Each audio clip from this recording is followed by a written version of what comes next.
शिकर मुंडे केड़े पासे जाने दस जा तेरी मुस्कान कट्टे मुंडियां दी जान कानू होई तू जवाने दस जा अग दी उमर तू रूप दा शिकर मुंडे केड़े पासे जाने दस जा तेरी मुस्कान कट्टे मुंडियां दी जान कानू होई तू जवाने दस जा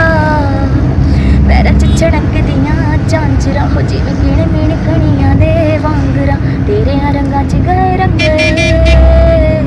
हाय नी सुन सोहणिए हाय नी बद होणिए नी गल सुन सोहणिए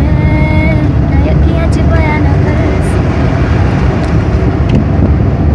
कच्च दियां चूड़ियां क्यों हत्थां विच पाइयां तैनूं कंगणे करा दूं गोरीए गल तां तूं कर तैनूं बंगले च कर चंडीगढ़ बनवा दूं गोरीए कच्च दियां चूड़ियां क्यों हत्थां विच पाइयां तैनूं कंगणे